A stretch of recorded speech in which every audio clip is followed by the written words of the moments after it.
saya. Ya kesempatan kalau salah gak usah kasih kesempatan. Salah ini menyesatkan. Pak Roy Suryo tidak bisa menjustis seorang bersalah kalau belum ada putusan pengadilan. Saya tidak bisa menjustis, tapi saya menjustis. Bapak, saya nggak mengatakan ada salah.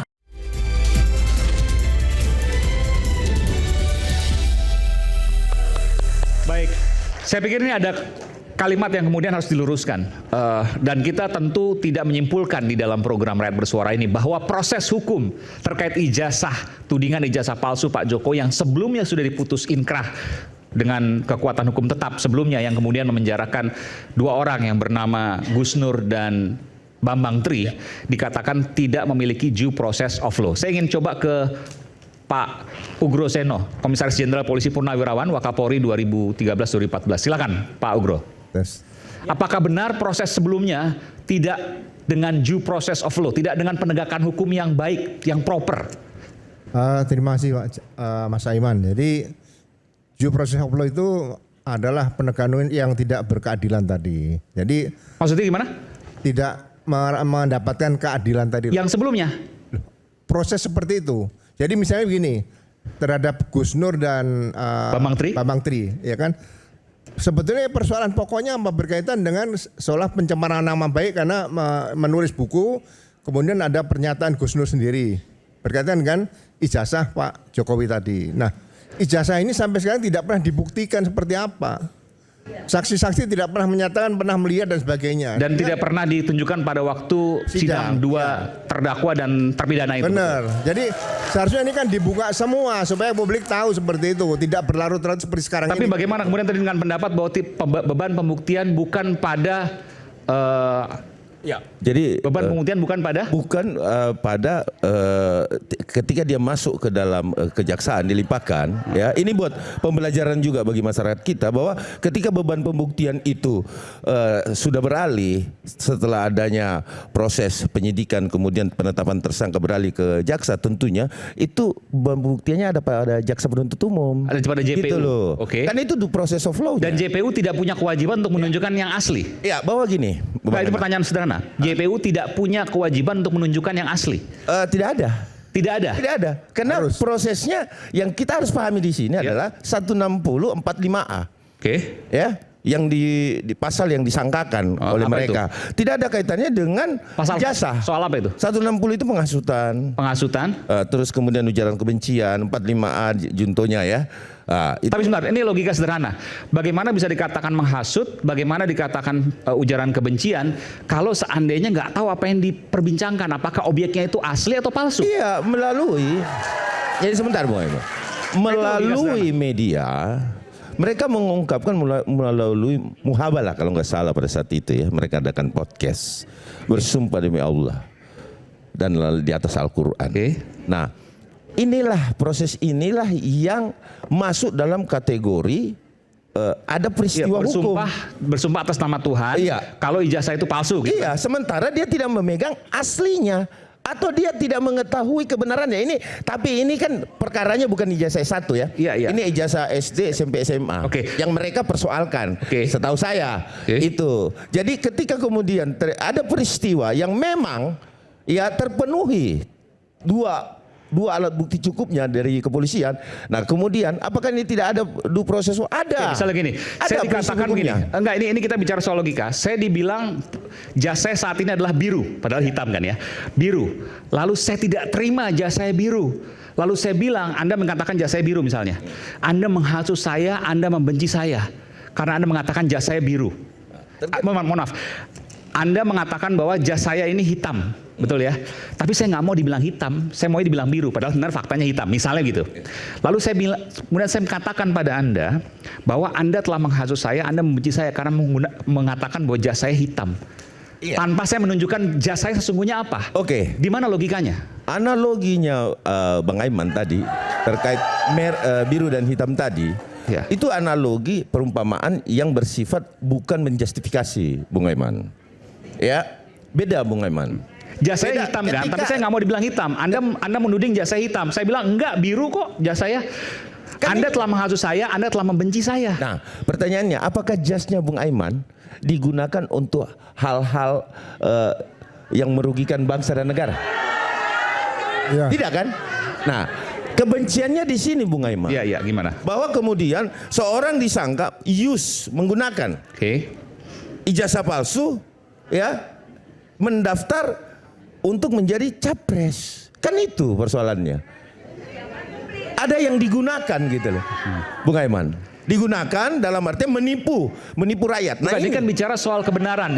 Jasnya biru atau kebenarannya hitam. di situ, kan Bung gitu. Aiman. Di situ. Jasnya biru atau hitam itu tidak terselesaikan dengan tidak menunjukkan. Karena sesungguhnya jasnya adalah hitam. Bukan. Anda katakan sebagai biru, jasnya sebenarnya adalah hitam. Anda katakan hitam. Benar sebenarnya. Tapi saya nggak mau dibilang hitam. Saya maunya biru. Makanya saya tuding Anda, saya laporkan Anda, saya penjarakan Anda. Karena saya katakan bahwa Anda telah berbohong, Anda telah menghasut. Karena jas saya sesungguhnya biru.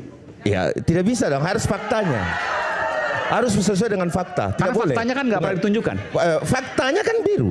Faktanya hitam kan, Faktanya hitam kan? Cuma saya nggak mau dibilang hitam, saya mau dibilang biru. Oh ya nggak bisa dong. Kan nggak ada yang tahu.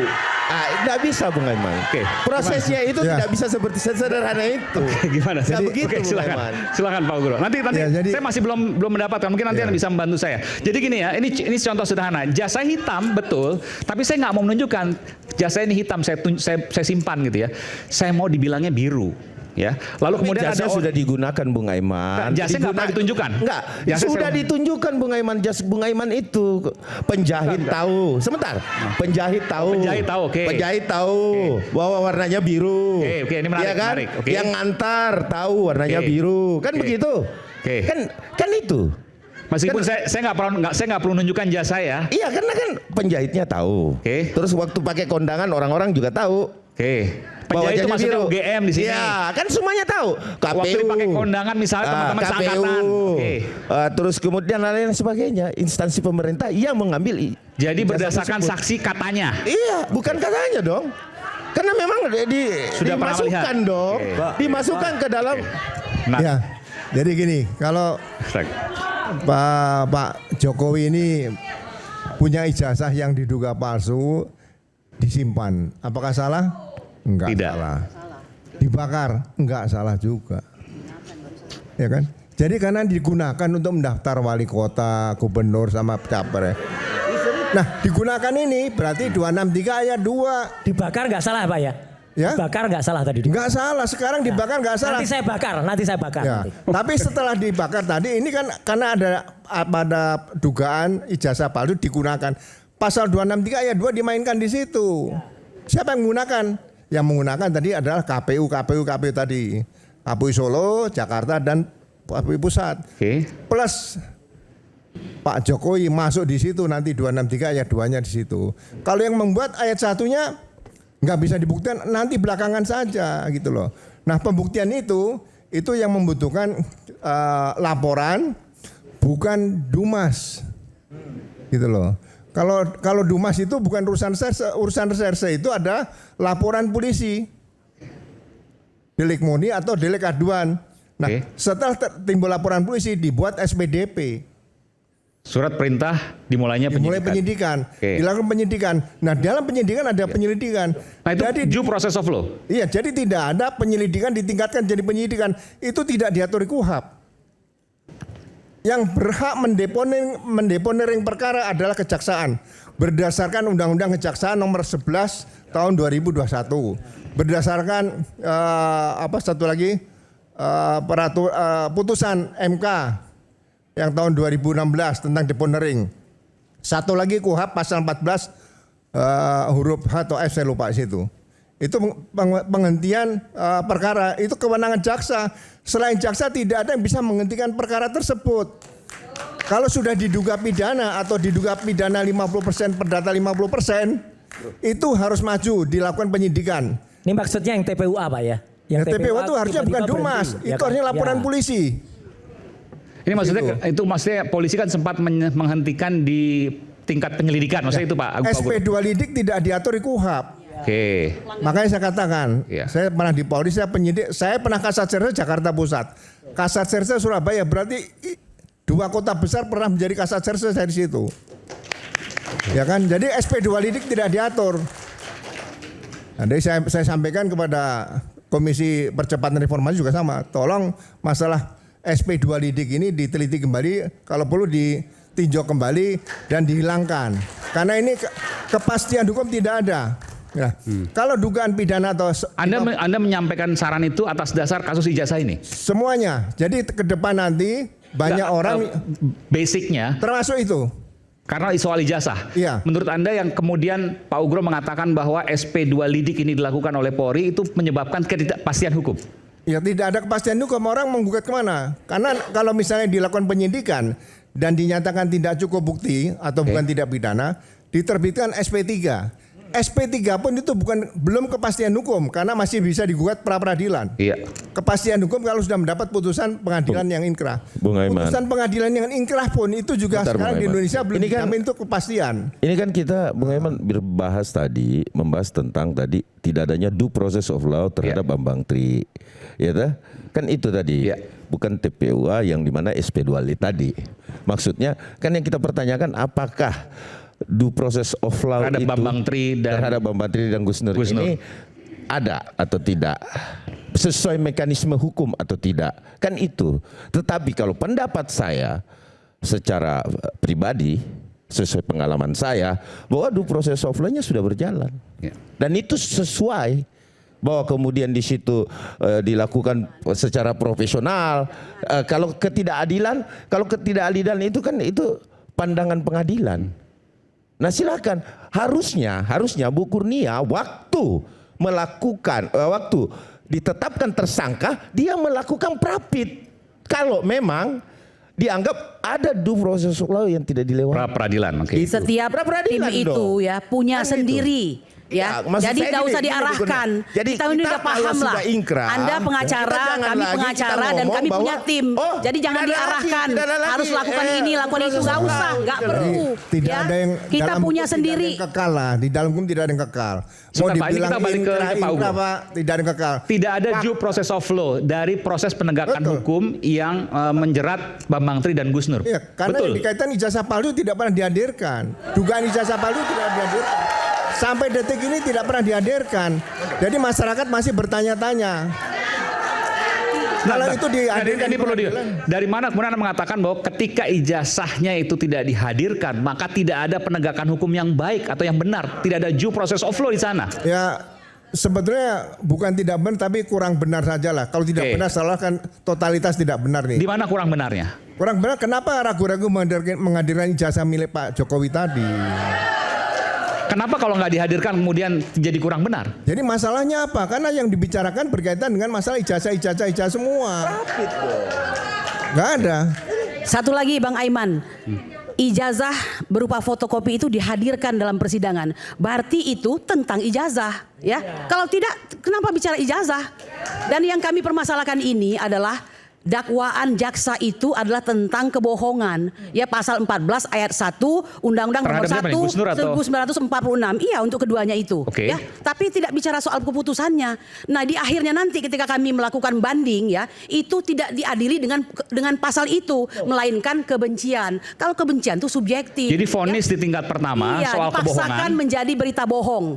Dibanding ternyata bukan berita Kebencian, bohong, tapi berubah. kebencian dan dikuatkan dengan kasasi kembali adalah soal kebencian. Seperti itu. Oke. Ada komentar soal ini Pak? Jadi di sidang pertama di pengadilan negeri itu soal kebohongan. Di tingkat pengadilan tinggi dan Mahkamah Agung itu soal kebencian. Berubah. Ya, saya melihat bahwa dalam proses penegakan hukum di negara kita ini kan saya berikan apresiasi kepada Pak Presiden lah. Akibat-akibat kriminalisasi tidak ada juga process of law ini. Sekarang yang muncul adalah peluru kendali yang sijil yang diterbitkan Presiden, yaitu abolisi, amnesti, rehabilitasi. Ini fakta. Dari dulu tidak pernah diterbitkan. Kita harus mengakui kehebatan seorang Jenderal TNI Pak Prabowo Subianto berani menerbitkan rehabilitasi, abolisi dan amnesti. Ini para penegak hukum harus sadar di sini. Artinya Ya artinya ada masalah dalam penegakan hukum. Makanya selain reformasi kepolisian, harusnya reformasi penegakan hukum di Indonesia dilakukan sekarang ini oleh Presiden Pak Prabowo. bukan hanya polisi, betul. Nggak cukup hanya dengan polisi, betul. Dan itu Anda mengatakan bahwa proses penegakan hukum terkait dengan ijazah Pak Jokowi yang menjerat Gus Nur dan Bambang Tri salah. Ya sebenarnya tidak tepat karena saya berani tepat. berani bicara begini. kasihan kalau masyarakat itu ada korban seperti misalnya hukuman mati tanpa proses hukum yang adil seperti itu. Ya, mohon maaf Bang Iman ya. Ini misalnya Ini diadil seperti saya itu ya. ini mohon maaf Pak. Ini yang tidak tepatnya di mana? Loh, Bapak sudah baca nggak putusan pengadilan PN Surakarta terkait dengan kasus Bambang Tri dan Gus Nur ini? Kenapa? Bapak bilang kan tidak tepat. Apabila Saya memang tidak tepat berkaitan apa? bukan, Bapak bilang tadi kalau hanya fotokopi itu ditunjukkan itu tidak tepat. Yang tidak tepatnya yang mana? Ini sudah ingkrah oleh putusan kasasi Mahkamah Agung. Loh, iya, Berarti saya sama katakan saja tidak Bapak tepat. tidak percaya kepada proses hukum yang sedang berjalan mulai dari kepolisian, kejaksaan, sampai Mahkamah Agung Republik Indonesia. Ini bukan tidak percaya, ada masalah dalam penegakan hukum di negara kita. Yes, Bapak bilang Udah tadi itu tidak aja. tepat. Tidak tepatnya di mana? Kalau memang itu ditunjukin ijazah Ya, fotokopi. tanpa dihadirkan ijazah yang asli, kenapa divonis? Begini, mohon maaf ya, Bapak, makanya saya tanya tadi Bapak sudah baca nggak putusan pengadilan PN Surakarta tadi? Belum kan? Kenapa? Bapak udah baca, itu Ya, dulu. Bapak pokoknya udah baca atau belum? Ini persoalan berkaitan ijazah. Bukan, Bapak sudah Nggak usah baca atau menguji belum? saya di sini. Bukan Nggak usah begitu menguji saya di pertanyaan sini. saya. Bapak sudah baca Ya? belum putusannya? Anda nggak usah merasa Kalau saya benar sudah di saya sini. baca. Jangan Bapak cari tahu nggak pembenaran di pelapor di sini. dalam laporan polisi Bambang Tri dan Gus Nur itu? Saya mengikuti, tapi kenapa ijazah palsu tidak pernah Lah, bukan. dihadirkan? Udah itu saja. Bapak begitu, bilang ijazah palsu. Pertanyaannya Baik, yang Bapak palsu Bro. yang mana? Bapak Bapak Bro, kok saya- menuduh ijazah palsu padahal Bapak Pelapornya. sendiri tidak pernah melihat ijazahnya. Pertanyaan saya seperti itu Pak Ukreo. Anda bisa hadirkan ijazah asli nggak? Tunggu dulu, tunggu. Jangan Anda bisa ngeles. hadirkan ijazah Anda asli jangan nggak? ngeles. Saya Anda tanya bilang aja, tadi, sekarang bisa nggak? Anda bilang ijazah palsu. Anda sudah pernah melihat ijazahnya nggak? Oke, baik. Pertanyaan seperti itu. Anda kan dari penasihatnya Pak Jokowi. Anda kan tolong seorang- hadirkan ijazah Anda asli kan di sini. seorang penyidik senior, ya. Saya kira Pastikan. kalau penyidik senior itu tidak menyimpulkan suatu peristiwa pidana sebelum Kalau saya adanya putusan penyidiknya saya minta pengadilan. dihadirkan ijazah Enggak, aslinya. pertanyaan saya baru nih. kalau Bapak saya bilang penyidiknya- terkait dengan ijazah Ya, palsu. kalau saya penyidiknya saya minta dihadirkan ijazah aslinya. Bukan kita tidak berbicara kalau Anda Nggak ada kata tuduhan Pak gitu loh. kepada penyidikan. Artinya Pak Ukre ini telah menghakimi seorang Sebentar. seolah-olah ijazah Pak Jokowi ini adalah palsu. Padahal yang mempunyai kewenangan di sini. Saya bilang diduga palsu, dibuktikan dulu. Ya kan saya bilang Ya seolah-olah udah. palsu, makanya Hadirkan Bapak di ini situ. jangan langsung menyimpulkan. Turu harus tunjukkan fotokopinya, urgensinya apa. Makanya kalau memang Pak Uro nggak pernah baca putusannya itu, jangan terlalu menyimpulkan terlalu dini Pak. Tidak bisa kita Ini simpulkan. korbannya banyak orang lain gitu loh. Kita menjunjung tinggi proses hukum yang sedang berjalan. Saya bilang due process of law-nya. Bagaimana ini Mama ini bagaimana nih? Ini saya mau debat sama Mama atau apa seperti apa? Jangan seperti itu. Ini Penjelasannya kita lagi jadi berdebat nggak soalnya gitu loh. Oke, kedengeran. oke. Nggak, lebih dominan pakai mikrofon. Kan Bang Pak, Iman. Soalnya ini diganggu Ya. terus kita berbicara gitu loh.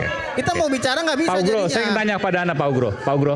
Nggak kondusif ini Bang Aiman kalau seperti ini terus. Kita Ya, ya. bicara ada teriakan-teriakan terus. Jadi ini dialog seperti apa kalau dihantam sama Mama terus? Nah, Jadi itu. kita tidak dapat Gimana? poinnya, Ini nggak Bung fair. Aiman.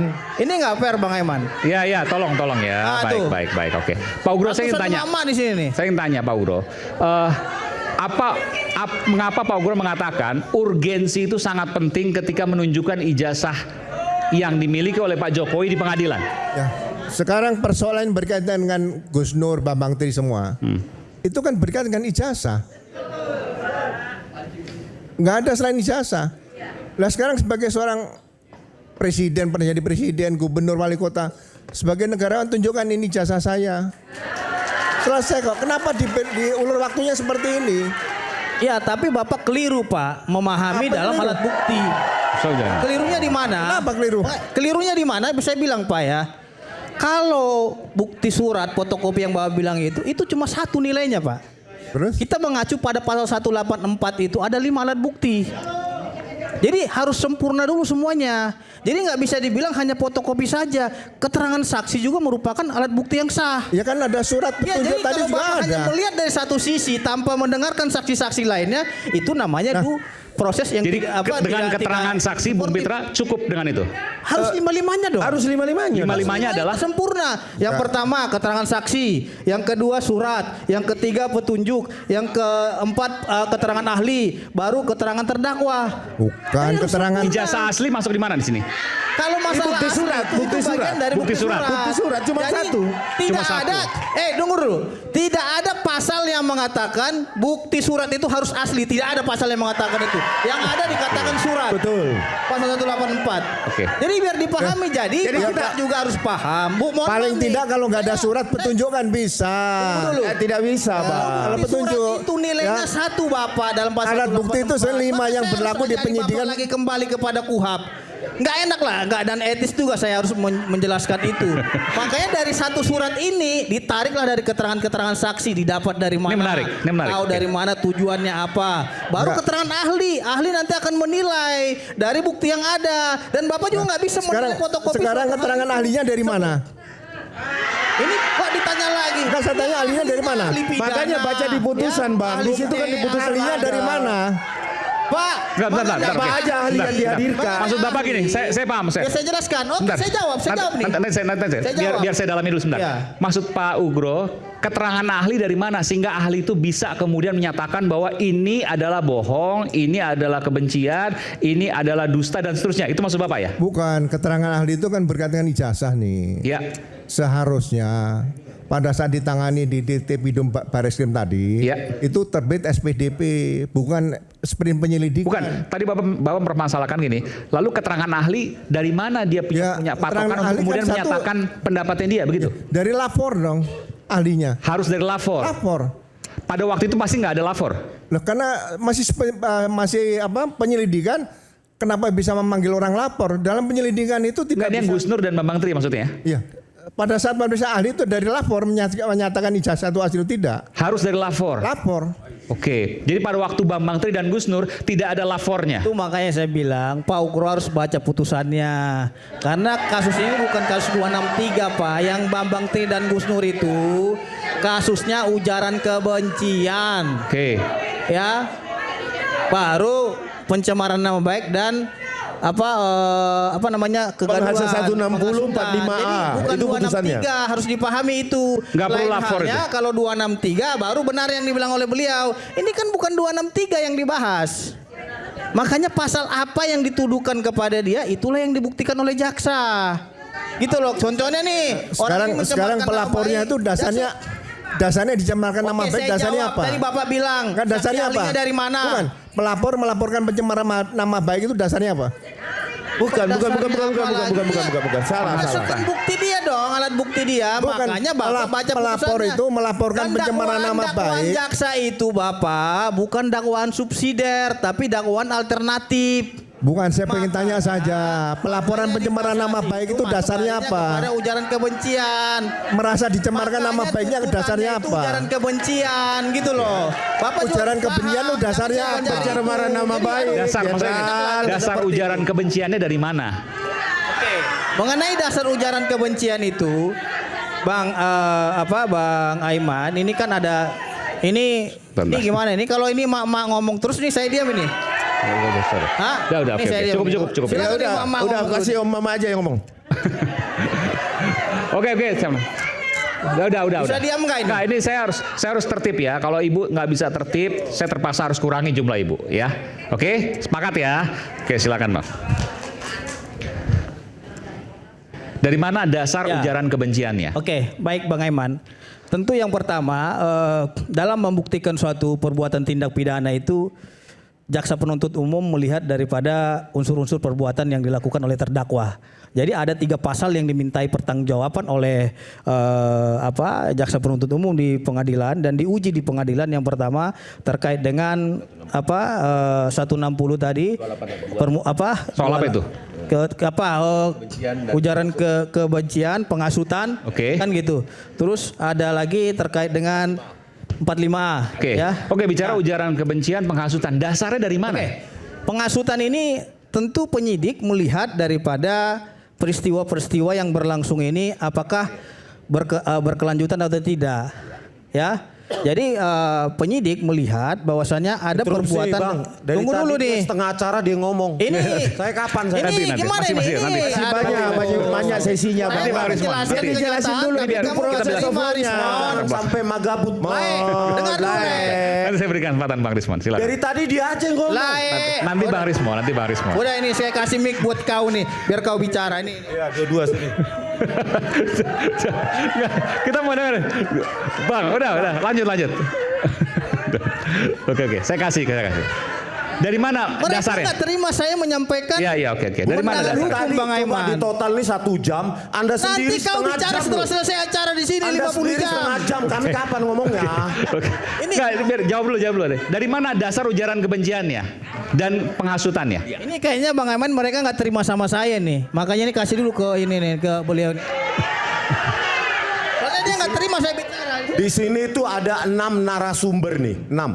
Dua Yes, di kor. tapi ini dialog, Bang. Coba bayangkan. Ini Anda dialog. sudah setengah Anda jam. ngerti dialog dikali nggak? 8, 4 jam. Justru perdebatan ini memanas terkait dengan pernyataan daripada Pak Ugresono. Tidak kita ada due bahas. process of law. Iya, Ini itu kan biarkan yang dulu harus dia bicara, dijawab biar ini. dulu. Karena kalau saya berbicara serangan ini banyak kali Bang Aiman. Dari mama ratusan ribu di sana, dari siapa Rismon. Oke, lanjut, silakan. Jadi kan Singkat aja coba, silakan nih. Bung. Dia singkat kasih aja. kesempatan dulu. dia Tidak, berbicara. dari mana? Jelas gini, Mas Dari Aiman. mana dasar? Saya orang awam saja melihat ketika Pak Presiden Prabowo memberikan Kepres nomor 17 tahun 2025 kepada 1.100 sekian ya, dari salah satunya termasuk Gus Nur. Itu diberi amnesti kan? Iya. Berarti apa? Ada sesuatu dengan putusan itu. Itu aja, berarti putusan itu salah, Sederhananya bermasalah. Itu aja. Saya orang bodoh dalam hukum aja tahu ada itu. Ya, itu aja udah.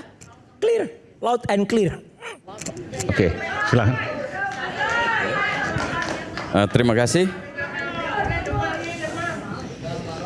Ya, saya Lanjut, silakan. Udah. sebagai akademisi, ya sebetulnya masyarakat Indonesia bukan muak ya Ibu ya, sangat Jangan terpengaruh Bang, jangan terpengaruh. Ngomong aja. ya. Masyarakat Indonesia sudah jenuh dengan perkara yang terjadi saat ini. Ya, mestinya abang-abang, bapak-bapak yang selalu memberikan statement di semua televisi atau di media cetak maupun elektronik, berikanlah wawasan yang mendidik kepada generasi muda seperti kami. Itu yang pertama. Itu yang pertama. Justru Kenapa? perdebatan ini mendidik karena ada yang mengatakan tidak ada due process of law, ada yang mengatakan ada. Kenapa tidak ada? Karena bagaimana kemudian bisa dinyatakan menghasut dan ujaran dan kebohongan kalau kemudian bukti awalnya tidak bisa dibuktikan apa yang dihasut, apa yang bohong. Ya, Itu jadi- kan pendidikan. Bentar Mas, Itu yang jadi harus biar saya diklarifikasi. teruskan terlebih dahulu. Ya. Jadi harapan kita sebagai praktisi maupun akademisi, kita menyongsong 2045 era emas ya. Jadi ini harus dipertimbangkan. Ini harus dipertimbangkan untuk Kejauhan Mas, sekarang masih 2025. Bukan Pak Roy Suryo. Ini sangat penting. Jadi nanti akan saya bahas. Ini sangat penting kenapa? Kita jangan terkontaminasi. Anak-anak muda dan para rekan-rekan mungkin mahasiswa-mahasiswa maupun masyarakat. Berkaitan dengan masalah ini ya yang dihadapi Pak Roy Suryo dengan yang lainnya. Saya kasih satu saja. Yang pertama adalah fakta Ponti Tiora dan Lex Karta dan Lex Striktika. Jadi di dalam hal itu tidak bisa kata-kata itu melebihi ya. Fakta itu harus melebihi kata-kata. Oke. Jadi di Lex Karta itu termasuk Striktika itu tidak bisa dianalogikan. Begitu juga dengan perkara ini. Saya sampaikan, saya selalu mengajar, saya sampaikan kita jangan terobsesi dengan perkara bergulir yang berkepanjangan saat ini.